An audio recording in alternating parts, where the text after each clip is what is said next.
অন্যের ক্ষতি করা থেকে বিরত থাকুন। অন্যের জন্য খাল খুলে সেই খালে নিজেকেই পড়তে হয়।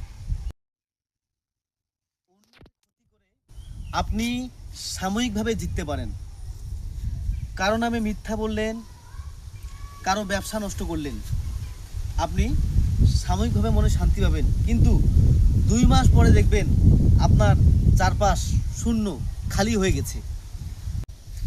আপনি যেটা ছুঁড়ে মারেন সেটাই আপনার কাছে ঘুরে আসবে।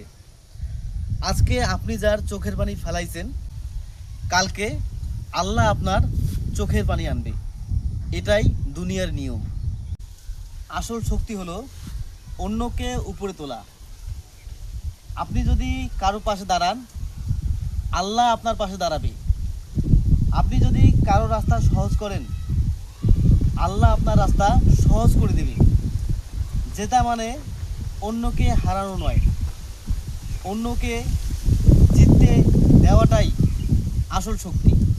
তাই আজকে একটা সিদ্ধান্ত নেন, ক্ষতি করার আগে 1 মিনিট ভাবেন যে এই কাজটা যদি আমার সাথে হতো আমি সহ্য করতে পারতাম। যদি আপনি সহ্য করতে পারেন তাহলে ভাই অন্যের ক্ষতি করেন, আর যদি সহ্য করতে না পারেন তাহলে অন্যের ক্ষতি করা থেকে বিরত থাকুন।